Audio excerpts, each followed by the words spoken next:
Niños trans, destruyendo identidades. Vamos a tener a un especialista, tal vez el máximo especialista en habla hispana en América, Pablo Muñoz Iturrieta, con nosotros el día de hoy. Así es que aquí vamos, comparte y escúchanos.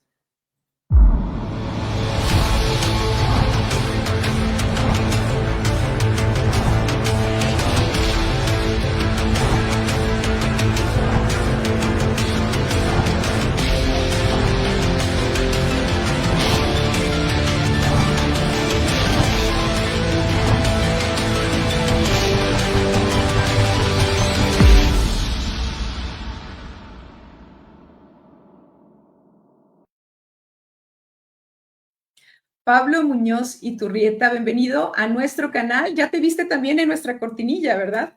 Muchas gracias, Brenda. Un gusto enorme contactarme contigo y con toda la gente querida ahí en México. Para mí siempre es un honor poder participar de tus programas y también conversar contigo. Muchas gracias. Muchísimas gracias a ti, Pablo. Fíjate que nosotros estamos preocupados porque voy a dar un pequeño antecedente. En el mes de febrero de 2025, aquí en el estado de Jalisco, se hizo el intento de legislar sobre el registro civil, la ley del registro civil, para permitir que los niños, o sea, los menores de edad, menores de 18 años, pudieran cambiar sus actas de nacimiento y estaban haciendo el intento, querido Pablo, de que fueran hasta no acompañados con sus padres. De acuerdo, que fueran solos con un tutor que les otorgara el Estado. Pero vamos a ver que el 7 de marzo de 2022, la Suprema Corte de Justicia de México legisla sobre el derecho que tienen los niños de cambiar de identidad en sus actas de nacimiento abajo de los 18 años. O sea, esto fue en el 2022, pero fíjate, nuestro estado de Jalisco en 2020, o sea, 2 años antes, permite que desde los 18 años fueran a cambiar sus actas de nacimiento. Ahora lo están intentando bajo los 18 años, a cualquier edad, sin límite de edad. Cuando esto se aprobó en nuestro estado, Pablo, en 2020, vinieron, fíjate, el grandísimo número de 14 familias de todo el país, que somos 129 millones de personas. Pero una cosa muy interesante es que la Corte Interamericana de Derechos Humanos en 2017 marcó que se podía hacer a partir de los 18 años. O sea, en México y en Argentina, que es tu país natal, se está haciendo este gran intento de ir por encima de lo que marca la ya ideologizada Corte Interamericana de Derechos Humanos. Entonces, han estado obligando en 2023 a Baja California, al estado de Baja California, que tú has estado seguramente en Tijuana, Sí. parte de Baja California, pero también al estado de Sonora y al estado de Puebla. O sea, aquí estamos viendo un gran intento de influir en las políticas públicas, pero sobre todo de transformar la vida de las personas. O sea, de influir en cómo se percibe el país, su identidad nacional y las familias, o sea, influir en la vida de las familias. Me gustaría que nos presentara Mario en controles, que agradezco muchísimo que esté aquí. Me metí a ver una nota sobre la Suprema Corte de México reconociendo las infancias trans el 10 de marzo de 2022, pues diciendo que ya los niños podían cambiar su identidad en el registro civil más abajo de los 18 años, con un ministro de la Suprema Corte, el presidente del ministro de la Suprema Corte, Arturo Saldívar, que fue súper desprestigiado, hizo un montón de cosas en contra de los reales derechos humanos. Habló Pablo con ideología, voy cerrando el presente, pero quiero que nos presente Mario. Yo me encuentro con un documento y veo quiénes son estas personas que están celebrando esto, qué colectivo son ellos. Y me encuentro que ellos están totalmente ligados a Fundación Open Society o Sociedad Abierta, o sea, están financiados, así como están financiando atrás de esto los que se llaman fondos semillas, Fondos Semillas, también que recibe dinero. Esto ya te estará resultando muy familiar. También Fondos Semillas recibe donaciones de Mackenzie Scott, que es la ex esposa de Jeff Bezos, que fundó Amazon, que está, pues lógicamente, está atropellando y destruyendo un montón de empresas, porque ahora se vende así directamente, te llegan las cosas a tu domicilio, pero todo esto está financiado por millones de dólares. Si yo trabajara para desvivir a los bebés en el vientre materno, Pablo, yo tendría una gran fuente de financiamiento en Fondos Semillas. Mira lo que dice, somos un fondo feminista en México que crea en la potencia transformadora de las niñas, jóvenes, mujeres, personas trans, no binarias e intersex organizadas, ¿no? Entonces, aquí estamos viendo un gran fondeo para cambiar la vida diaria de las familias en México, en Argentina, en todo el mundo. Así es que, bueno, quisiera conocer tus primeras impresiones. Bueno, mira, en primer lugar, Brenda, lo primero que hay que decir para los que nos están escuchando es que todo lo que tiene que ver con la ideología de género es un negocio multimillonario. Estamos hablando de un negocio gigantesco porque todos estos procedimientos macabros realmente de transición de género, especialmente en niños con bloqueadores de la pubertad, medicación que se usa para castrar químicamente a violadores, por ejemplo, en Estados Unidos. Para eso se crearon esos medicamentos. Hay algunos medicamentos que son para hombres que padecen de cáncer de testículo, por ejemplo, que lo que se hace es que como tiene algunos efectos secundarios que terminan arruinando el sistema reproductivo o incluso atrofiándolo, hay médicos que comenzaron a darles esos medicamentos a niños para que no pasen por la pubertad. Y aquí viene un problema gigantesco entonces. Claro. Porque es un negocio, estamos hablando de miles de millones de dólares. Ahora, una cosa entre paréntesis que voy a decir, todo esto comienza en países como Inglaterra, como Estados Unidos, como Canadá, como Suecia, como Holanda, y ya en Inglaterra todos estos procedimientos están prohibidos por sentencias de la misma Corte Suprema. En Estados Unidos, yo justo esta mañana, Sí. una médica conocida de Estados Unidos, pediatra, que está con una asociación para luchar contra la ideología de género, me mandó lo siguiente. En este mes que acaba de pasar en julio, han cerrado 35 clínicas de género en Estados Unidos, solo en julio. 28 han suspendido todas las intervenciones en menores. Qué bien. Y quedan solamente 34 para menores en todo el país, pero desde que comenzó el año han cerrado más de 90. ¿Por qué? Porque Trump, básicamente usando del sentido común y usando de la misma ciencia de la medicina, ha dicho que el FBI y el Departamento de Justicia de Estados Unidos van a investigar a todos los médicos que realizan estos procedimientos. Y como los médicos saben que lo que están haciendo es criminal, como saben que le están destruyendo la vida para siempre a un niño, a un adolescente, a un joven, ¿qué han hecho? Han preferido dejar de hacer esto por más que les genere cientos de millones de dólares. Sí. Y para que el que pregunte y quiera saber algún número, te voy a dar el número concreto. Mira, en pesos mexicanos, que debe estar como en 20 pesos el dólar, ¿no? Sí. Por cada persona que comienza todos los tratamientos de transición de género y medicamentos y demás, como es algo que se vuelve necesario para toda la vida, especialmente cuando le extirpan sus glándulas sexuales y demás, el cálculo es, en pesos mexicanos, la ganancia por niño, 26 millones de pesos mexicanos. Por niño. ¡Qué barbaridad! Ahora, yo te digo a ti, te voy a hacer esta pregunta, Brenda. ¿Cuánta gente, por ejemplo, cuántas familias en el estado de Jalisco pueden solventar el gasto de 26 millones de pesos mexicanos en costos médicos? Pues creo que ninguna, solamente el estado. Perfecto, ahí viene la cuestión. Entonces, lo que hacen estas farmacéuticas es unirse con fundaciones, unirse con fondos de inversión que son los dueños de las farmacéuticas y comienzan a hacer campañas en nuestros países para que sea el Estado el que cubre esos costos. Porque nadie, salvo la familia de Carlos Slim, nadie más puede pagar eso, ¿no? Y el señor otro, el de TV Azteca, no me acuerdo, Salinas, y listo. Que curiosamente son gente que están en contra también de esto, pero a lo que voy es, nadie en ningún país, ni en Argentina, ni en México, la gente común y corriente, ni de mucho dinero puede pagar esto. Entonces lo que hacen es, vamos a ir por los impuestos de la gente, vamos a ir por el dinero de la gente. Es un saqueo de arcas públicas, lo digo yo. Pero es peor todavía que eso, que saqueo de arcas públicas, porque una cosa es que yo, por ejemplo, recolecte impuestos en Jalisco y use de esos impuestos de la gente para pagar esta locura. Y otra cosa es darme cuenta que el gobierno mexicano no tiene ese dinero, porque es la realidad. Los estados en México están, y todos nuestros países están quebrados fiscalmente.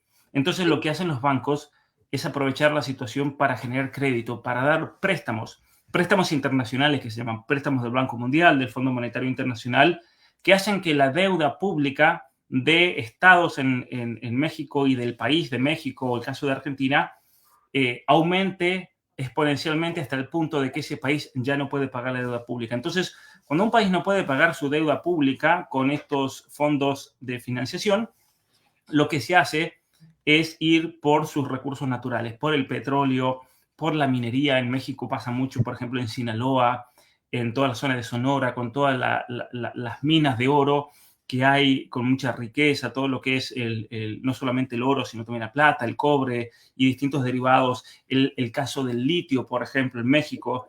Sí. O incluso muchas veces el oro verde, como se lo llama, que es los avocados. El aguacate, sí, el aguacate. Los aguacates. Ahora, ¿a qué voy con todo esto? Que en realidad es una cuestión mucho más compleja y se está usando de los casos de niños con trastornos psicológicos para imponer esta ideología. Ahora, tú mencionabas dos fundaciones, una la de la ex esposa de Jeff Bezos y la otra la de Soros. Soros, sí, que con su Open Society están poniendo millones de dólares. ¿Por qué ellos ponen tanto dinero? Porque es una manera de lavar dinero. Es una de las maneras que ellos, en realidad lo que ellos hacen es ofrecerle a muchos millonarios el evitar pagar impuestos. ¿Y cómo ellos evitan pagar impuestos? Porque si tú te armas una fundación en Estados Unidos, sí, y todo el dinero que tú ganes va a la fundación, tú no pagas impuestos, nada. Entonces, por ejemplo, Bill Gates, uno va a la declaración de impuestos de Bill Gates y el año pasado, las declaraciones de impuestos terminan el 15 de abril en Estados Unidos. El año pasado él declaró solamente haber ganado $99,000, lo cual es un chiste, porque es el hombre más rico o segundo más rico del planeta. Entonces, ¿cómo es eso? Es una estafa. Entonces, ¿cuánto paga Bill Gates de impuesto? Debe pagar $25,000 máximo al año. Tú dices, ¿cómo puede ser eso?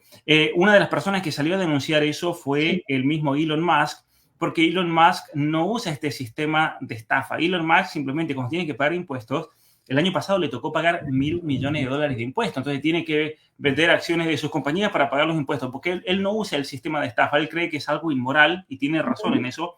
Sí. Pero todos estos millonarios usan estas fundaciones, la fundación de Amazon, la McKinsey, la fundación, la Open Society, para lavar dinero. Pero a su vez no es que dicen, ¡ay, qué generoso, donan el dinero! No, porque curiosamente ellos donan a Open Society para que luego a las feministas las subvencionen en México. Y una vez que se aprueban leyes como la identidad de género, el aborto y muchas otras cosas, ahí entran las farmacéuticas donde ellos tienen sus acciones y entonces los precios explotan. Entonces, cuando uno dice, ¿a dónde termina el 1.300.000 dólares o los cuánto dijimos en pesos mexicanos? Los 26 millones de pesos mexicanos. Sí. Bueno, terminan en las farmacéuticas y en las clínicas que están a cargo de todo esto. Y fíjate, endeudando a este país, por supuesto. Ahora, en México, ¿tú sabes cuál fue el primer estado que aprobó esto? ¿Tienes idea, Brenda? Pues la Ciudad de México. La Ciudad de México, perfecto. ¿Y después en cuanto a estado?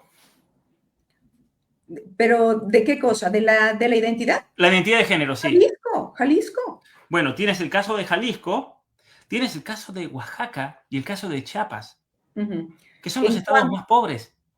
En cuanto a aborto también. Entonces tú dices, ¿de dónde? A ver, son los estados más pobres de México. ¿De dónde saca el dinero la gente? No es que la gente no tiene que dar ningún dinero, es gente más fácil de manipular. Tienes razón. Porque los niveles de ignorancia, de analfabetismo más alto de México están ahí, en Chiapas, en Oaxaca. Entonces es muy fácil manipular a esa gente. Hay gente humilde, gente que no tiene mucha formación, los engañan tremendamente. Y el que paga es el Estado. Ahora el Estado no tiene dinero, entonces lo que hace el Estado es tomar préstamos. Entonces los prestamistas le dan al dinero a México, México adquiere una deuda y ese dinero les vuelve ¿De qué manera les vuelve? Porque lo usan para las clínicas de aborto, para la identidad de género, para las farmacéuticas. Entonces terminan ganando 2 veces. Es como que yo te diga, Brenda, mira, te presto 300 pesos, pero con la condición de que me compres este libro con esos 300 pesos. Entonces, ¿cuál es el problema? Que yo te doy 300 pesos, tú me lo devuelves inmediatamente comprando este libro, entonces yo gané 300, y después me debes 300 más con intereses. ¿Me entiendes? No, es un negocio redondo. Es un negocio redondo, es un negocio gigantesco. Sí, alguien dirá, bueno, pero tú leíste el libro, perdiste la oportunidad, perdiste 300 pesos que te los dio. Sí, pero no tanto tampoco, porque yo me aseguré de vender este producto ya, entonces el valor de mercado sube y aparte tú me vas a deber con intereses, porque mira, si yo te pregunto a ti o a algún mexicano cualquiera, ¿cuáles son la cantidad de intereses que tiene que pagar México por mes por su deuda externa?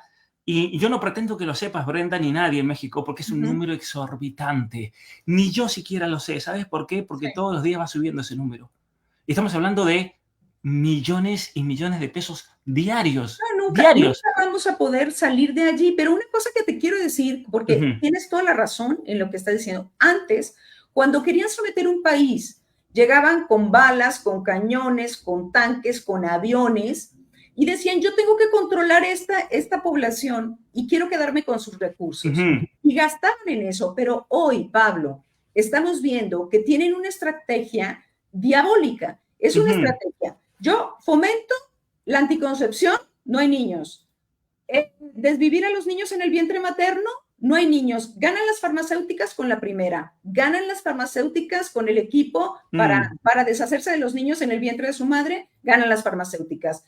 Promuevo que 2 hombres sean un matrimonio, no hay niños. 2 hombres no dan niños. 2 mujeres no dan niños. Los niños que sean mutilados, amputados, que se les aplique estos tratamientos bloqueadores hormonales que aparte son cancerígenos, aparte los llevan al suicidio, ¿de acuerdo? Y luego promuevo que se liberen las drogas y que pasen al campo farmacéutico para que yo los pueda vender. Entonces, yo estoy vendiendo productos por tener el mismo objetivo que tenía antes. Controlar esa población, ¿sí? Apoderarme de sus recursos naturales, porque el Banco Mundial, todos estos que prestan a México, después le dicen, tú no me puedes pagar, véndeme acciones de electricidad. Totalmente. Véndeme acciones de Pemex, véndeme acciones, véndeme las playas. Antes no se podía comprar los extranjeros en las playas mexicanas, hoy se puede hacer. Pero yo quiero aprovecharte a ti, Pablo, porque quiero explicar a nuestros amigos de dónde vienen estas ideas, de dónde sacaron estas ideas. Estas brillantes ideas acaban de nacer. Por ejemplo, en 2008 el Comité de Derechos Humanos de las Naciones Unidas recomienda a Irlanda reconocer también el derecho de personas transgénero a cambiar de género con nuevas partidas de nacimiento en 2008. Pero esto viene de mucho más atrás. Viene, por ejemplo, de Federico Engels, el compañero de Carlos Marx, ¿no? No sé, yo me encontré en el preámbulo de su obra que es El Capital y la Familia de Friedrich Engels. Fíjate, dice, el estudio de la historia de la familia comienza en 1861 con el derecho materno de Bachofen. El autor formula allí las siguientes tesis. 1. Primitivamente los seres humanos vivieron en promiscuidad sexual a la que Bachofen da impropiamente el nombre de heterismo. 2. Tales relaciones excluyen toda posibilidad de establecer con certeza la paternidad, por lo que la filiación solo podía contarse por línea femenina, según el derecho materno. Esto se dio entre todos los pueblos antiguos. 3. A consecuencia de este hecho, las mujeres como madres, como únicos progenitores conocidos de la joven generación, gozaban de un gran aprecio y respeto que llegaba, según el autor, hasta el dominio femenino absoluto, o sea, la ginecocracia. 4. El paso a la monogamia, en la que la mujer pertenece a un solo hombre, encerraba la transgresión de una antiquísima ley religiosa, es decir, el derecho inmemorial que los demás hombres tenían sobre aquella mujer. Esa transgresión debía ser castigada o cuya tolerancia se resarcía con la posesión de la mujer por otros durante el determinado periodo. O sea, aquí se está volviendo a estas ideas antiquísimas en que la mujer tiene que estar sola, teniendo a sus hijos, pero aparte está ligada a desvivir a los niños, aparte está ligada a que las mujeres deben de estar lejos de los hombres, aparte está ligada porque Federico Engels en El Capital dice, ¿no es cierto? Es como los obreros y los patrones, ¿no? Y los patrones oprimen a los obreros a través de los medios de producción. Y aquí la mujer, la familia, el matrimonio es una fuente de inequidad contra las mujeres. Entonces, el matrimonio, la familia y la procreación deben de ser totalmente destruidos. Y ahí está la Shulamit Firestone también diciendo que es una brutalidad, ¿sí? Que es una brutalidad, el embarazo y el parto son una barbarie y todos estos están así, con la ideología de género, con los grupos LGBT, etcétera, etcétera. A ver, explícanos algo de esto. Bueno, mira, la idea del género y la identidad de género es una idea ficticia, porque una de las cosas que pretende hacer este concepto es establecer una cierta realidad interna dentro de nosotros, pero que no se condice con quienes somos. Es una especie de contradicción. Y aquí tenemos un problema. Por ejemplo, voy a dar un ejemplo clásico. Hay una persona en España que se llama Ángela Ponce, pero cuando uno mira a Ángela Ponce de costado se da cuenta que ha sido sujeto de una cantidad enorme de cirugías estéticas para tratar de feminizar su cara, pero uno le nota la nuez de hombre, ¿no es cierto? La nuez de hombre. Y esta persona ganó, curiosamente, fue a competir al Miss España, para Miss Universo, para representar a España, ganó la competencia a pesar de ser hombre. Y en la entrevista que le hicieron de un medio, le preguntaron qué pensaba de toda la gente transfóbica, homofóbica que la criticaba. Y resulta que este personaje dijo algo, y lo estoy buscando aquí en mi libro. Aquí está en mi libro, Las mentiras que te cuentan, las verdades que te ocultan. Muy recomendable, por favor. Gracias. ¿Dónde lo pueden adquirir? Bueno, mira, mis libros, tengo uno específicamente sobre la ideología de género, que es este, Atrapado en el cuerpo equivocado. Luego lo acompaña Las mentiras que te cuentan, sí, las verdades que te ocultan, que está relacionado con todo esto en el sistema de la educación, los gobiernos, las leyes, y luego el último, Apaga el celular y enciende tu cerebro, que tiene que ver sobre cómo están usando de las redes sociales para imponer estas ideologías. Pero lo que quería leerte, Brenda, es esta idea. Dice lo siguiente: hay mujeres con pene y hombres con vagina, porque la única clave para ser mujer es ser y sentirte mujer. Lo cual es una definición ilógica, porque dice, ¿qué es ser mujer? Bueno, ser mujer es ser mujer y sentirte mujer. Bueno, eso no me dice absolutamente nada.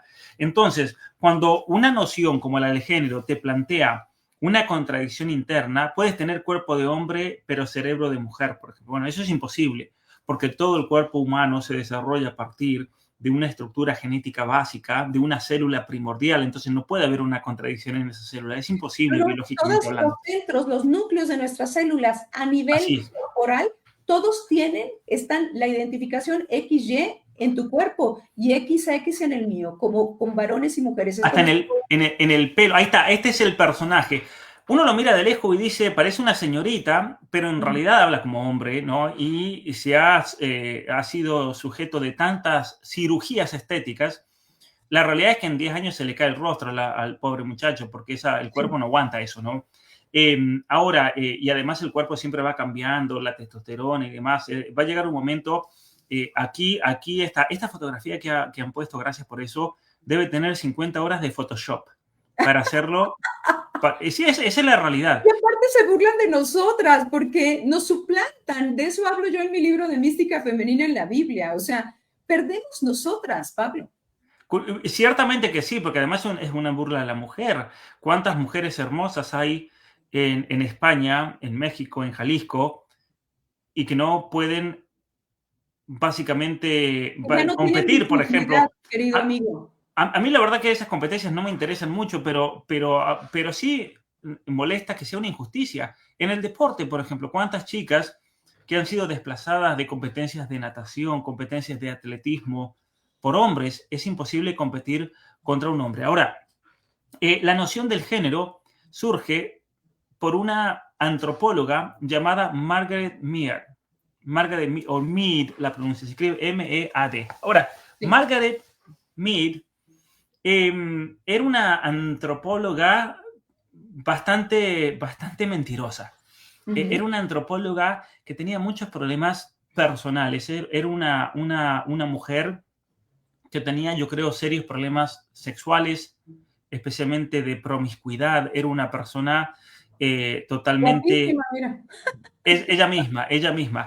Sí. Y esta mujer lo que quería demostrar era que la familia era una construcción social, que era una imposición, que era algo que había que destruir, siguiendo un poco la idea de Marx y Engels, lo que mencionaba recién, que hay que destruir la familia, ¿no? Porque es una imposición, no es el patriarcado. Entonces ella lo que hace es tratar de ir a encontrar un... Ella era evolucionista. Entonces, fíjate qué racista que son los evolucionistas. Tiene mucho que ver. El evolucionismo es algo que no es, se puede convertir en lo que es o viceversa. O sea, Charles Darwin, aparte que nunca se comprobó, que es una farsa esto, ¿no? Un racista aparte, decía que una especie se puede convertir en otra especie. O sea, estas ideas es, una mujer puede convertirse en un hombre y un hombre en una mujer. Aquí está la influencia de Judith Butler, si nos la puedes poner, que en su obra El género en disputa desafía la noción de género como una construcción natural, argumentando que es una performance socialmente construida y no inherente a la biología. Aparte, ella empieza a mezclar cosas de las personas que se preocupan por los descartados, ¿no? Por las personas que no son visibilizadas, ¿no? Entonces, el género no es una identidad fija. Ella, Judith Butler, una maestra de Berkeley, de California, en los Estados Unidos, si uno la ve, no parece ni hombre ni mujer, así se presenta ella. Literalmente. ¿No es cierto? O sea, y bueno, aparte, no sabemos cómo va a acabar su vida y no sabemos si realmente ella es, pero critica el binarismo que es o ser hombre o ser mujer. Entonces ella dice que nuestro cuerpo no nos determina, pero ¿cómo es eso? Mira, volviendo rapidito a lo de Margaret Mead, que está muy conectado con Judith Butler, gracias por traerla a ella a la pantalla, porque no sabemos lo que es. Es una mujer que busca destruir su feminidad. ¿Sí? Margaret Mead, una de las cosas que ella hacía era mentir sobre sus estadísticas, sobre sus resultados, y creó la mentira de que ella fue a Samoa, y en Samoa eran todos polígamos, los adultos tenían sexo con niños, todos eran felices porque había un libertinaje sexual total, no habían roles de género. Ella crea la palabra estereotipos de género ahí. Que a la mujer en Occidente... ¿Ella de dónde era, Pablo? ¿De dónde era ella? De Estados Unidos. Ella se va para Samoa, se va para Nueva Guinea, y como en ese momento no había redes sociales y nadie podía corroborar, sus teorías se convirtieron en la antropología, se convirtieron en palabra santa. Ella era racista, decía yo recién. ¿Por qué? Porque ella decía, si nosotros queremos ver un ser humano que no ha evolucionado, hay que ir a ver a los negros en África, a las tribus indígenas en Papúa, en Samoa, en la Polinesia, porque son gente que todavía no ha evolucionado, son como animales. Entonces ella quiere descubrir cómo era el ser humano original. Bueno, resulta que después muchos antropólogos se interesan por sus estudios, van a Samoa y se encuentran con una sociedad donde había matrimonio, había familia, el adulterio se veía muy mal, es decir, sociedades muy tradicionales. Y como eran sociedades naturalmente tradicionales, curiosamente, habían abrazado el cristianismo, o sea, abrazaron el cristianismo. Fíjate que el Papa Francisco fue a Papúa, que fue una de las islas que ella visitó, y salieron todos los indígenas con su pluma, todo se llenó, fueron miles y miles de personas porque son católicos. Es decir, tienen sus problemas como todas las sociedades indígenas del mundo, pero son gente normal, como nosotros. No son gente retrasada. Problemas como en Estados Unidos y como en Europa, ¿no? Claro, son gente que no está atrasada en el proceso evolucionario, como lo decía Mead. Bueno, pero ella crea la idea de estereotipo de género y hay que ser felices como los de Samoa, que las mujeres no tienen nombre ni nada, se duermen con el que quieren, tienen hijos con el que venga. Bueno, sí. viene Judith Butler. Muchos años después, ella nace en el año 56, y Judith Butler, una de las cosas que hace es decir, bueno, a ver, el ser hombre y ser mujer es una imposición social. Eso ya lo había dicho igual entre medio Simone de Beauvoir, que escribió un libro que se llama El segundo sexo, No, donde pobre, pobre. ella hace un estudio muy profundo, son 1600 páginas. El libro que tengo acá son en 2 tomos, el original en francés son 1600 páginas. Y ella en ese libro, Brenda, es un rechazo a ser mujer, es increíble. Entonces, Simone de Beauvoir... Y permíteme colaborar con esto de Simone de Beauvoir, que también lo menciono en mi libro. Ella decía que somos esclavas de la asquerosa menstruación. Cuando ovular es señal de salud, menstruar es señal de salud, dar a luz es súper señal buena de salud. Ella decía que te podías amputar las mamas que no servían para nada en el momento que quisieras. Y también decía que las mujeres embarazadas son como gallinas con huevo, ¿no? Son como hembras de pie de cría.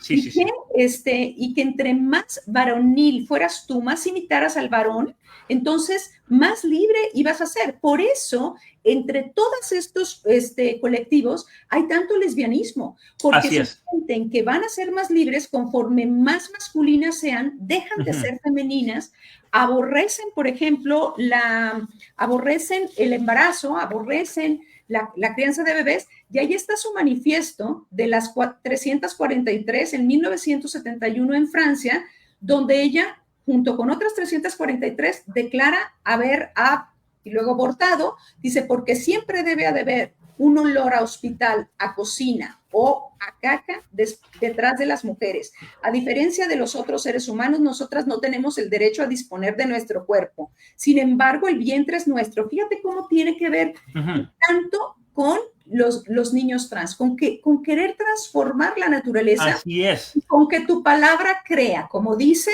Judith Butler. Así es, totalmente. Entonces, estas mujeres tienen un asco, por así, un rechazo interior a ser mujer. Curiosamente. Sí. No, entonces, ¿qué es lo que comienzan a desarrollar de a poquito? Comienzan a desarrollar una teoría que les permite justificar el no ser mujeres. Porque básicamente es eso. En algunos casos quieren ser hombres, tienen un anhelo profundo en ser hombres. Simone de Beauvoir tenía un anhelo en ser hombre. De hecho, en su libro habla de las actividades propiamente masculinas y ella añora tener esas actividades masculinas. Ir a pescar, trabajar en el campo, agarrar un asadón, trabajo de fuerza, ojalá ¡Ay, qué horror! ¡Ay, qué horror! Sí.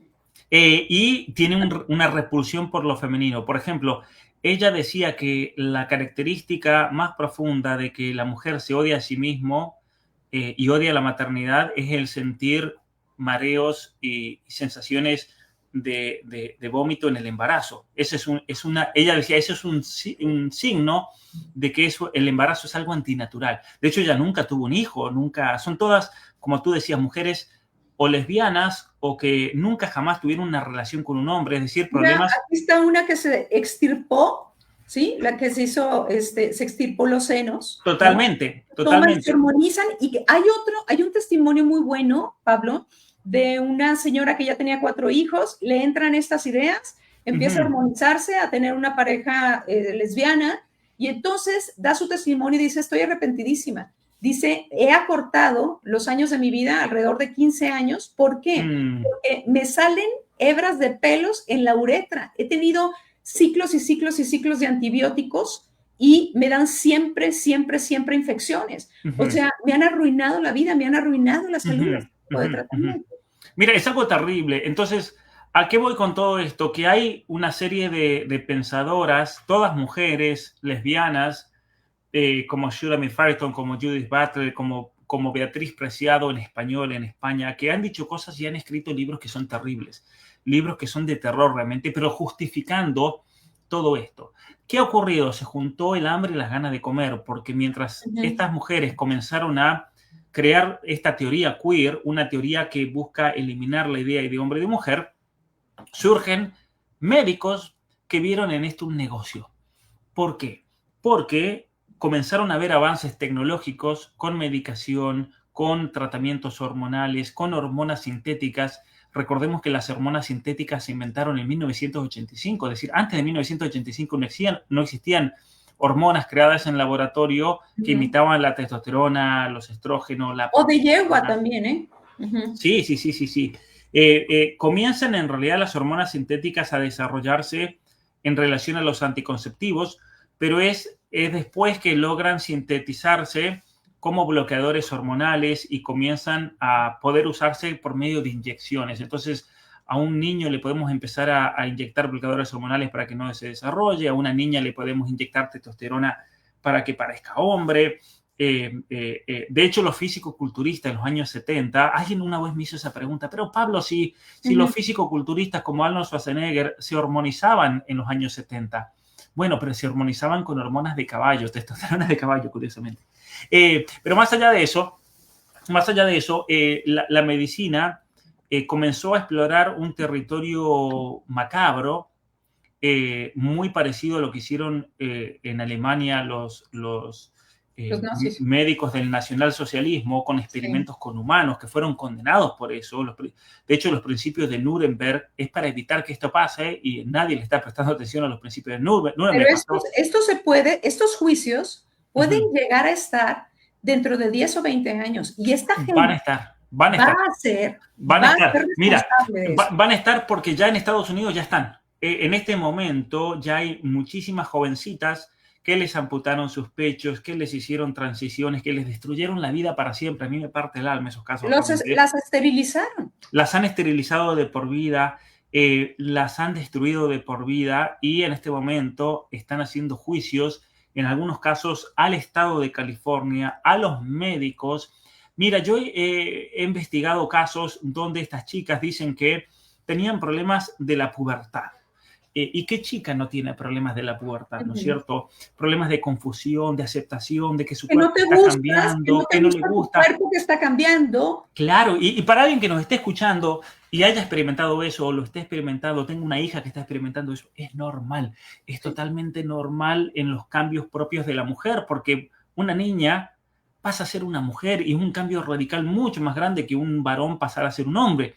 Es un cambio muy grande porque hay cambios hormonales, cambios de la constitución del cuerpo mismo, el cuerpo que se va preparando para la maternidad. Es decir, tú de repente ves que ya no eres esa niña y una vez que te conviertes en mujer, te miran de otra manera, ya no te miran como una niña. Los hombres puede ser que te miren con deseo, con interés, y eso obviamente que una niña puede ser perturbador. Entonces es normal pasar por un momento de crisis que para algunas mujeres puede tardar incluso muchos años en aceptarse a sí mismas. Y es algo normal, y es algo que hay que trabajarlo y hay que crecer y madurar. Pero en el fondo también, Pablo, puede estar relacionado, atención mamás, con un abuso infantil, ¿sí? También. Tipo, ya saben, usual, infantil. Entonces, esta disforia de género, esta confusión más bien de género, y no de género, yo diría de sexo. Yo evito hablar de género, yo siempre digo sexo. Somos personas humanas sexuadas, o varones o mujeres, pueden haber tenido un abuso en su infancia, que un niño que no tiene a su papá, hay un libro maravilloso de Richard Cohen, Cómo entender y sanar la homosexualidad, es maravilloso. Él la experimentó, él la vivió, él vivió con una pareja del mismo sexo, él estudió psicología y después entendió que era una herida de padre sexualizada, una herida de varón. Entonces, pero mira, ¿no? Lo que hay que distinguir son dos cosas. El hecho de que toda mujer en algún momento pasa por una crisis interior. Toda mujer, yo creo, en el momento de la pubertad. Pero ahí hay que entender dos cosas. Una, que en ese momento la chica está vulnerable. Y es lo que está pasando hoy en día. Porque tienes dos tipos, por así decir, de problema de identidad sexual. Una, en un niño, en una niña que ha sido abusado, que ha sufrido rechazo parental, que ha sufrido rechazo por ser niño varón. También. Y ahí se produce lo que se llama la disforia, el trastorno de identidad personal. Yo también no coincido en que se llame disforia de género, aunque es el término que se usa, es mucho mejor y hay muchos argumentos médicos para llamarla un trastorno de identidad personal, porque eso es lo que es. Entonces, un niño lo puede desarrollar, pero también lo puede desarrollar un adolescente, especialmente chicas que están muy inseguras de sí mismas. Y hay muchas maneras de que una chica se vuelva insegura. Lavado de cabeza en las escuelas, los medios de comunicación, las redes sociales, que hablo mucho en este libro. Es decir, hoy en día... Los estereotipos de cuerpo. Claro, y eso pasa con Instagram, por ejemplo. Instagram enferma psicológicamente a muchas chicas. Y esa es la razón por la cual, escucha este dato, Desde el año 2019 hasta la fecha, ha habido un incremento de 5.400% en casos de trastornos de la identidad en chicas adolescentes entre los 13 y los 17 años. Increíble. Sí. Yo aquí en mi libro hago yo planteo el caso de que son las redes sociales, porque se da justo con Instagram, especialmente Instagram, también TikTok, también Facebook, YouTube, también los tutoriales, pero principalmente Instagram. Entonces, hay que tener muchísimo cuidado con la ideología de género, porque nosotros tenemos que saber, y todo papá que tenga una hija o que haya tenido una hija en la adolescencia se da cuenta que es un momento muy frágil, es un momento de mucha vulnerabilidad, y por eso a las hijas hay que acompañarlas, hay que cuidarlas, hay que hablar mucho con ellas, y especialmente el papá varón. El papá varón es el que la tiene que afirmar en su feminidad. ¿Por qué? Porque si no lo hace el papá varón, esa chica va a ir a las redes sociales, va a ir a Instagram, va a ir a TikTok, se va a comenzar a mostrar para ver los me gustas, quién me da gusta, y ahí van a aparecer un montón de viejos perversos, van a aparecer gente con malas intenciones, o van a aparecer otras chicas que la van a criticar y le van a destruir su propia concepción y autoestima. Sí. Por eso tenemos problemas de autoestima tan grandes en chicas adolescentes, porque ven una imagen de una famosa en Instagram con un nivel de vida y un nivel de glamour, de belleza, de lo que sea, que ella se da cuenta que nunca va a alcanzar eso. Y una chica de 13, 14, 15 años, cuando ve eso, se deprime. Y sabes, eso es lo que tenemos que entender. Yo hablo en mi libro Mística Femenina en la Biblia, que tú me entrevistaste sobre ese libro, Pablo, te lo agradezco. La ficha azul, antes de ir a un pequeñito mensaje que les vamos a poner aquí, la ficha azul es, les digo, es como si tuviéramos un corazón, como si fuera un rompecabezas, pero la ficha azul es importantísima. Esa ficha azul en el corazón de la mujer es el amor de su padre, la presencia de su padre cariñosa en su infancia, que la hizo sentir hermosa, valiosa, preciosa. Entonces esa ficha azul ya está puesta. Pero si no estuvo su padre presente, si no la hizo sentir valiosa, amada, con la protección y la cercanía de su padre, no tiene afirmación de varón que la va a estar buscando, como bien nos dice Pablo, en tantos y tantos likes que a veces nos llegan, y eso las hace sentir vulnerables, las hace totalmente vulnerables. Así es que tú, papá, eres muy importante en la vida, en la seguridad personal de tus hijas. Convive con ellas, dales tiempo, diles que son hermosas, hazles sentir que son hermosas. Tenemos un pequeño mensaje para ti, muy importante, y continuamos. Rosarios Inmaculado Corazón hemos diseñado el nuevo misterio por la vida. Los niños por nacer nos necesitan de manera urgente. 1 minuto para ellos puede representar haber perdido la oportunidad de llegar a su nacimiento. Hoy, millones de niños en gestación están en peligro. Los sistemas de justicia se han vuelto contra su frágil vida. Las madres son llevadas a tal confusión que dudan de que ese corazón dentro de su vientre sea su hijo. Muchas de ellas deciden realizar un acto del cual se arrepienten el resto de sus vidas. También las madres nos necesitan. El poder de la oración transforma de manera misteriosa las intenciones del corazón confundido. Si tantos médicos y enfermeras dedicados a ese negocio ahora están en la causa de la vida, quiere decir que una caricia misteriosa de luz tocó sus almas. Este misterio tiene un modelo fetal de 8 semanas, cuando todos los órganos están formados y funcionando, cuando se cuenta con tipo de sangre y huellas dactilares y actividad eléctrica en el cerebro. Es un pequeño recién nacido en miniatura. En la parte posterior lleva una ejaculatoria. Jesús protege y salva a los niños por nacer. Tiene en la espalda del bebé la palabra México, porque México nace en cada bebé recién nacido. Te invitamos a rezar al menos un misterio diariamente para salvar a un bebé en peligro de ser eliminado. Te exhortamos a distribuirlo entre tus amistades o conocidos, a llevar este mensaje de luz y de vida. Te aseguro que Dios pagará tu servicio a esta causa y te mostrará al final de tu vida el bien que hiciste, las vidas que salvaste y la bendición que te trajo ser defensor de la vida más indefensa e inocente. Enviamos a todo México y a Estados Unidos.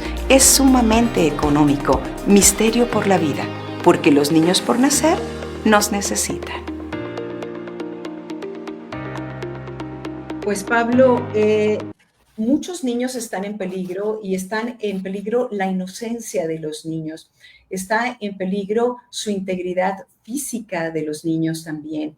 Y con todos estos shows y estas aproximaciones en las escuelas, en los libros de texto, en las visitas de esta comunidad de transvestis a los colegios, llega esta confusión y llegan estas leyes que desprotegen a los padres de proteger a sus niños de estas influencias.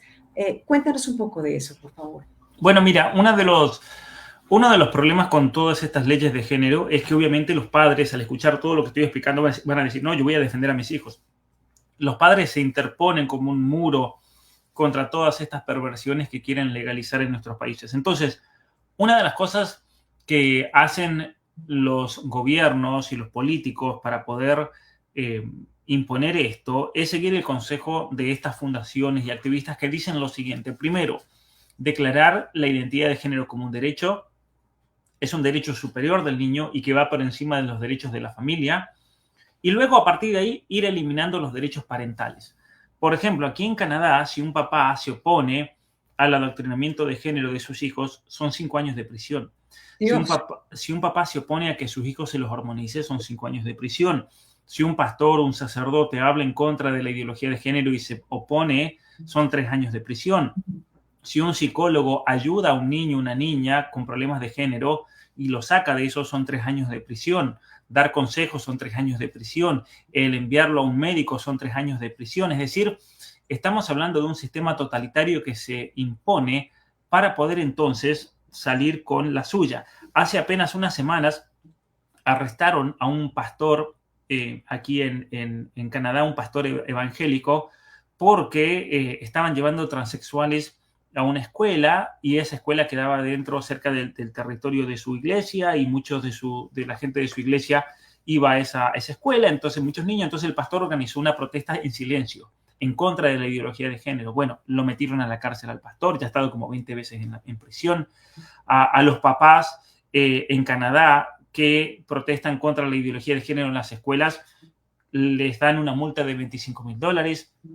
Hace apenas unas semanas, en el mes de junio, llevaron transexuales a una escuela aquí en Ontario, muy cerca de donde vivo yo, y un papá en un grupo de Facebook se quejó y dijo, ¿cómo pueden permitir que estos pervertidos vayan a adoctrinar a nuestros hijos? Bueno, a este hombre le cayó la policía y ahora un juez le ha puesto una multa de $380,000. O sea, tiene que vender su casa, su vehículo, absolutamente todo, por haber protestado contra la ideología de género. Entonces, ¿qué hacen los activistas, los gobiernos, el sistema judicial? Imponen el terror para que nadie se manifieste en contra de la ideología de género. Aquí tenemos algo perverso realmente. Entonces, en México todavía tienen ustedes la libertad. Aquí en Canadá no está la libertad de luchar contra la ideología. O sea, luchamos, pero muchos van a la cárcel, ¿no? Sí. Muchos van a la cárcel. Muchos papás están en la cárcel en este momento por haber protegido a sus hijos de hormonización. Lo peor de todo es que después esos niños se los quitan y se los dan a parejas LGBT para que se los críen y pierden la parte. Está como en California también. En California es exactamente igual. Me dice mi mamá que yo no puedo ser niña y que soy niño. Ahí mismo los servicios sociales en California te pueden tomar a ese niño y ya mandarlo a las casas de refugio del estado. Mira, te voy a contar una historia de una familia mexicana que vive en California. Terrible. Su hija comenzó a tener muchos problemas personales, de identidad, en la pubertad. Se la ideologizaron en la escuela. En la escuela le dijeron que en realidad estaba atrapada en el cuerpo equivocado, se tenía que hormonizar. Los papás obviamente se opusieron a eso. Pero es gente, tú sabes, gente de campo, de México, no tenía mucha formación, pero tenían sentido común y dijeron, no, pero espera, eso es raro, ¿no? Entonces, pero como era gente ignorante, gente que trabajaba en los campos, ¿qué hizo el gobierno? Les quitó la hija. Y esta familia, mira lo que es el dolor de esta familia, eran ilegales, sin papeles, sin ningún tipo de apoyo legal, de nada. Y esta gente no pudo hacer nada para defender. Se las quitaron. Pero esto pasa con todo, pasa con ciudadanos americanos. Bueno, le quitaron la niña. Y la niña se la metieron en una casa de acogida LGBT. Y dentro de la caja de acogida LGBT se la comenzaron a hormonizar. Una niña, ya él se llamaba, de 15 años, se la comenzaron a hormonizar. El problema es que cuando te comienzan a hormonizar te da depresión. porque una de las cuestiones que hace la hormona y los bloqueadores es atacar centros cerebrales que te hunden en una depresión muy profunda, y es una especie de depresión suicida. ¿Qué hizo la chica? Se fue a la vía del tren y el tren la pasó por encima. Y esta familia, no solamente que les quitaron la hija, sino que su hija se suicidó por los tratamientos hormonales. Algo criminal. Como sucederá a tantos y tantos niños si los padres no tienen la valentía. Está pasando porque, mira, en mi libro aquí, Apaga el celular, tengo las estadísticas con los gráficos de los números, cómo han explotado los suicidios en adolescentes. Una cosa que nunca se había visto antes. Sí. Es terrible realmente. Entonces, ¿qué derechos van desapareciendo? Los derechos de los padres, los derechos de los niños a su integridad corporal, porque cuando le amputan órganos le están violando el derecho a la integridad corporal, la integridad física, el derecho a recibir información. La asociación que se dedica, la asociación pseudomédica que se dedica a dar todas las reglas de operaciones y tratamientos hormonales y transición de género, es la Asociación Mundial de Medicina Transgénero. Pero es una estafa esa asociación, es una mentira total y ha sido creada simplemente un negocio para justificar un negocio, sí. Pero lo más interesante de todo esto es que una empleada de esa asociación filtró todos los emails, todas las comunicaciones internas, las reuniones entre todos los miembros de esa asociación, y se las dieron a un grupo de periodistas. Sí. Recibieron miles de páginas. Y es increíble porque yo tengo un video en mi canal de YouTube donde hablo sobre eso, el escándalo de la Asociación Mundial de Medicina Transgénero. Por ejemplo, en las reuniones que tenían anuales, hablaban de que estaban haciendo experimentos, que se le estaban muriendo un montón de niños, sí. que cómo había que tapar que eran experimentos con personas humanas para no ir a la cárcel. Se habla de que, por ejemplo, no hay que poner cuando se les muere un niño, no hay que poner que se murió por eso, hay que inventar otra cuestión, otra enfermedad, ¿no es cierto?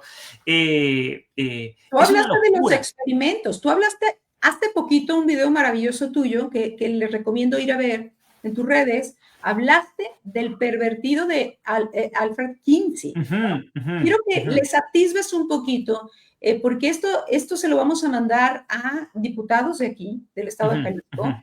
¿Qué hizo este pervertido? ¿Sí? Y también su alumno, porque fue el doctor Moni también, sí. que acabó también en suicidio, Pablo. Bueno, mira, el doctor Alfred Kinsey, tengo un video bien completo, gracias por eso, en el canal de YouTube.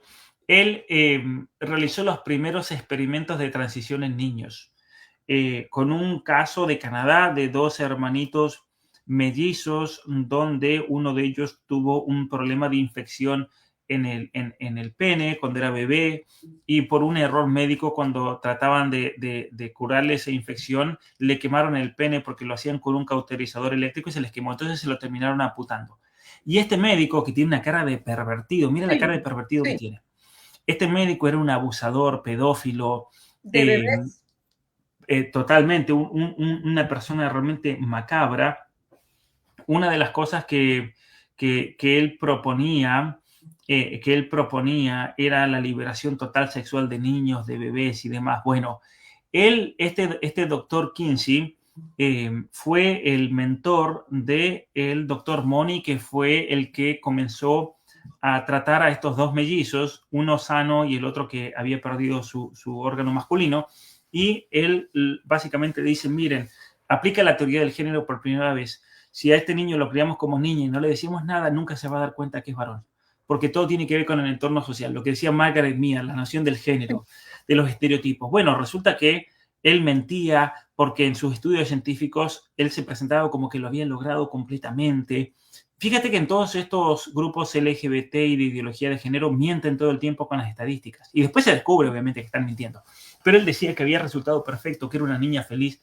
Y la realidad es que no, pasó un infierno y se terminó suicidando. Sí. Este muchacho David Reimer, de aquí de Canadá, y su hermano, que había sido el otro del experimento, también se suicidó. Entonces, este Alfred Kinsey es el fundador de la sexología y es una persona muy renombrada en el estudio del género, pero la realidad es que era un pervertido sexual, era un pervertido abusador. Al igual que Sigmund Freud también. Sí, bueno, este Kinsey practicaba la zoofilia, practicaba la pedofilia, el abuso de niños, y lo peor de todo que lo hacía dentro de un contexto científico. Él iba anotando, por ejemplo, en sus libros, las reacciones de los niños, es decir, él violó niños a partir de los 2 meses en adelante, más de 600 niños, porque eso está todo escrito, ¿no? Él violaba a un niño y escribía todas las reacciones del niño, cómo el niño gritaba, pataleaba, le pegaba, y lo puso en un libro que se llama La sexualidad del hombre varón. Eso es lo peor de todo, que fue financiado por la Fundación Rockefeller, ¿no? Hizo estudios con puros encarcelados homosexuales y resultaban sus estadísticas pues fuera de lo que debería de ser. Ahí está el tema, claro. Él, por ejemplo, dijo que más del 10% de la población masculina son homosexuales. Bueno, es mentira, porque él en realidad lo que hacía era ir al pabellón de violadores. Entonces, en el pabellón de violadores había muchos hombres que habían violado a niños. Estaban sobrerepresentados, sí, ¿no? Porque gracias a Dios la pedofilia no es algo que todavía se haya aceptado como algo normal. Entonces esa gente venía a la cárcel. Entonces cuando él fue a la cárcel se encontró que el 10% de todos los violadores en esa prisión eran violadores de niños varones. Entonces él dijo, entonces el 10% de los hombres del mundo son homosexuales, como esos violadores de la cárcel. Bueno, si tú vas a una cárcel de mujeres en México, te vas a encontrar con asesinas, te vas a encontrar con prostitutas, te vas a encontrar con un montón de cosas, menos con el típico la media. Porte media de la mujer mexicana. ¿No? ¿Se entiende? O sea, si yo quiero conocer la mujer mexicana, ¿qué hago? Me voy a los Altos de Jalisco, me hago un viaje, voy por los pueblos conociendo a la señora que vende tacos, a la chica que trabaja aquí, la que trabaja allá. Tú vas conociendo distintas versiones de la mujer mexicana, pero no te vas a una cárcel, porque en la cárcel vas a encontrar lo peor de lo peor. No te da una idea de lo típico de los medios mexicanos. Si uno quiere conocer la mujer mexicana, hay que recorrer México y ver las millones de mujeres trabajadoras, honestas, con valores. Sí. Que esa es la mujer mexicana. Esa es la verdadera mujer mexicana. Mujeres que hacen familia, que son madres, encantadas de ser esposas, madres, hermanas, trabajadoras, ¿no? Con valores, y que curiosamente ninguna de esas mujeres se ofendió cuando Chicharito le dio un reto a los hombres.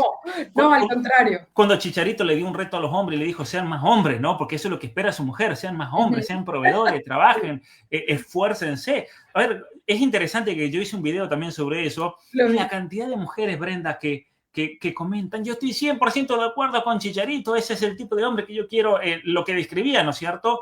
Pero a nosotras no nos entrevistan, solamente los medios comprados. Acuérdate que George Soros, por ejemplo, compró el 80% de las radiodifusoras de Estados Unidos antes de que eligieran a Trump, para él influenciar. Así es que aquí los medios los tiene comprados y van a hablar siempre a favor de estas cosas que no pensamos la media de los mexicanos. Ciertamente, por eso no hay que ver los medios, no hay que ver los canales de televisión, no se dejen lavar la cabeza, vayan a buscar canales como este, por ejemplo, aquí en Facebook tuyo, vayan a buscar lugares donde se puedan informar con sentido común, porque los medios de comunicación, lamentablemente, en general, están hechos para controlar la opinión pública, están hechos para controlar lo que la gente quiera pensar. Curiosamente, no tiene que ver con México, pero para que se entienda, esta mañana un amigo me manda un video de Bolivia, un amigo boliviano, y me dice, mira lo que está pasando en Bolivia. Se filtró un audio de un millonario de Bolivia donde le explicaba a otra persona que él con, por ejemplo, $2,5 millones puede poner un presidente, porque dice, aquí en Bolivia es muy fácil, con $2,5 millones yo compro espacios una semana antes de la elección en todos los medios de comunicación, les pago a todos los periodistas y hago que hablen bien de este y mal del otro y listo, y así gano siempre las elecciones.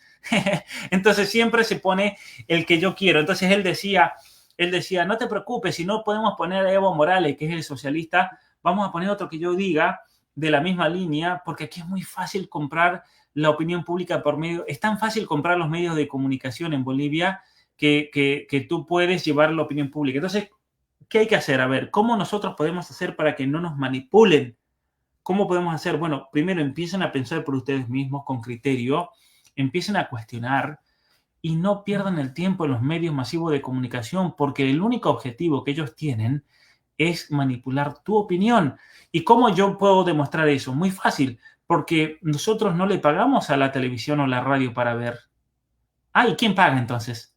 Si no pagamos, ¿quién paga? Cierto. Alguien lo subvenciona, porque esos medios de comunicación, tú sabes, Brenda, lo que es tener un medio con edificio, con empleado, con los aparatos. Estamos hablando de millones de dólares. Entonces, ¿cómo hace un medio en México, que hay muchos, para mantenerse y reciben subvención? Entonces, en realidad hay un líder totalitario muy malo que fue parte de la revolución rusa, que es Lenin, bolchevique, que él decía que una verdad muy grande, él decía, la libertad de prensa significa la libertad para que el que paga a la prensa diga lo que quiera. Él se daba cuenta que y ahí está Antonio Gramsci. Tenemos que controlar la prensa, y la prensa la controlamos porque por el dinero. Entonces, a ver, la prensa, alguien que me escuche me va a decir, pero entonces la prensa es como una prostituta de la comunicación. Sí, de hecho es eso. Eso es prostitución de la comunicación. Porque lamentablemente, mira, yo he ido... con quien le paga.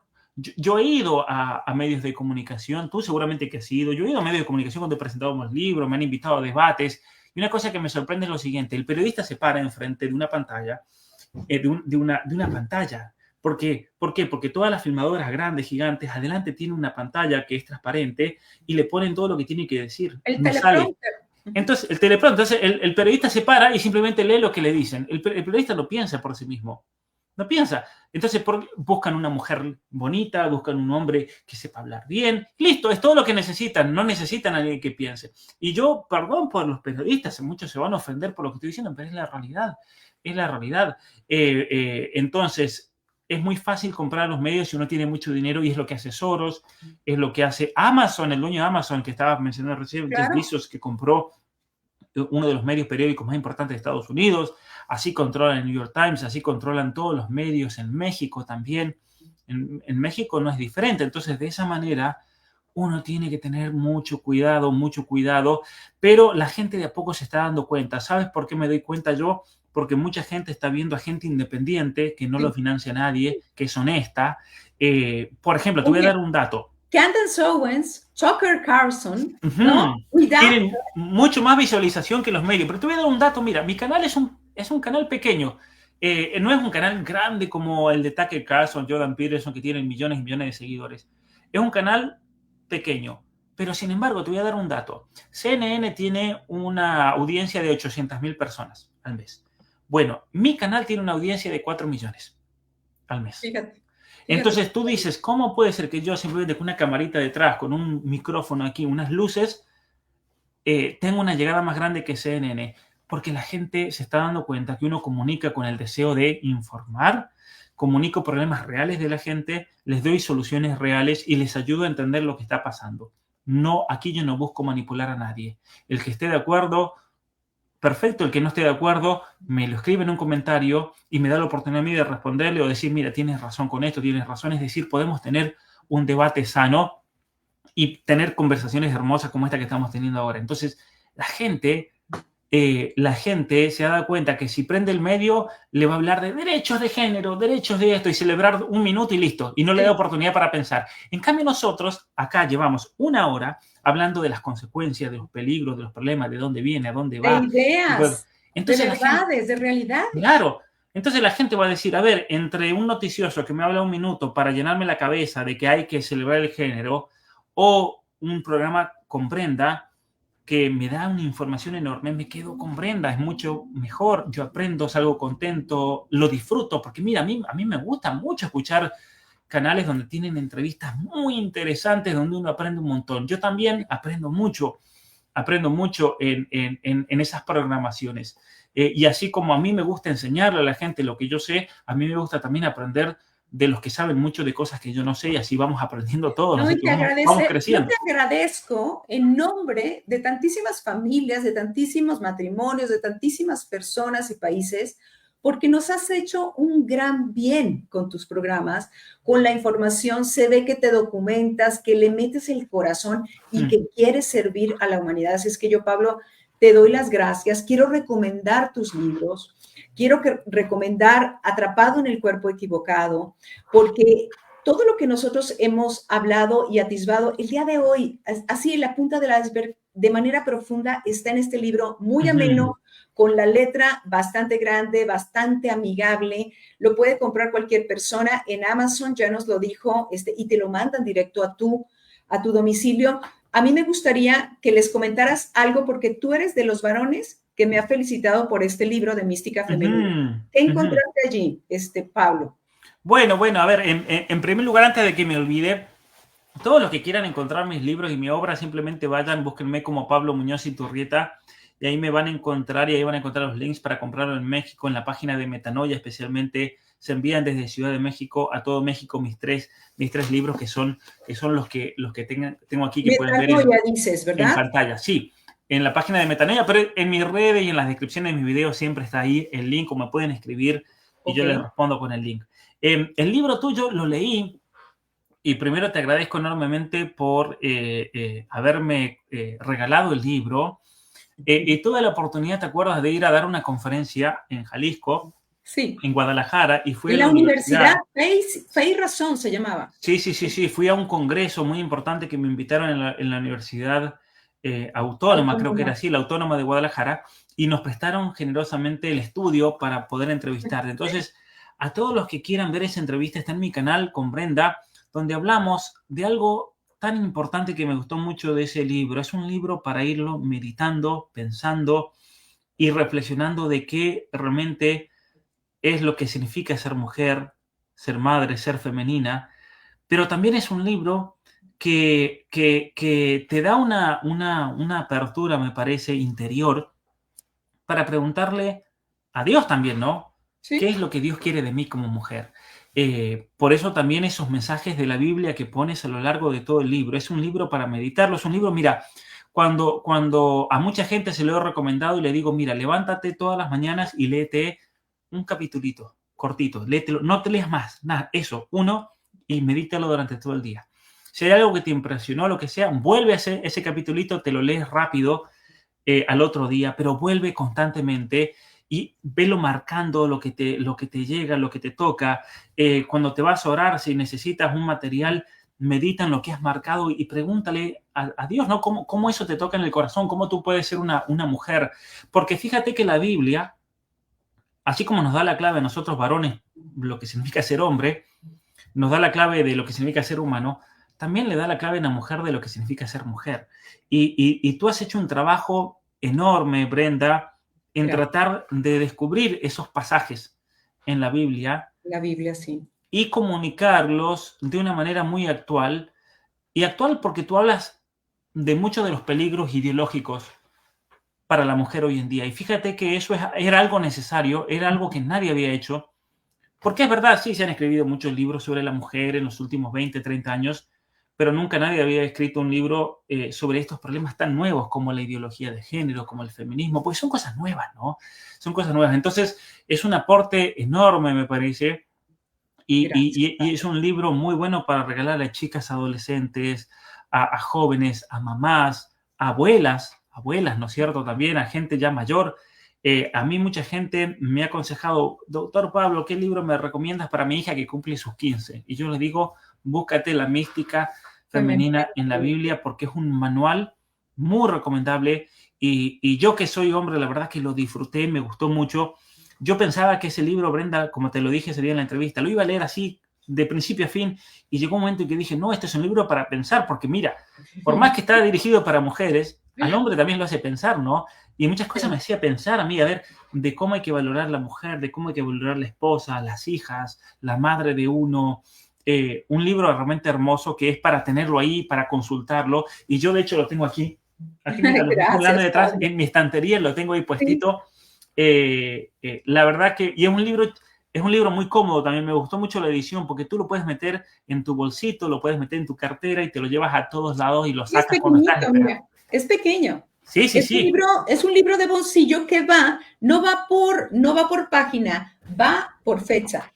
O sea, dedicas 2 minutos al día y sabes una cosa, te estoy hablando aquí de infidelidad, de vestuario, de género, de las postuladoras del género y cómo acabó su vida, de App y luego Orto y quiénes lo promovieron, cómo acabó su vida. Te estoy hablando de mis queridas amigas María de Himalaya, cómo de estar en este mundo de la matanza de los chiquitos, ahora es una gente provida, una evangelizadora maravillosa. Te estoy hablando de Sarah Hoff, mi querida amiga, que también trabajó para eso. Te estoy hablando de Amparo Medina, te estoy hablando de las conversiones como la de esta Mayra Rodríguez.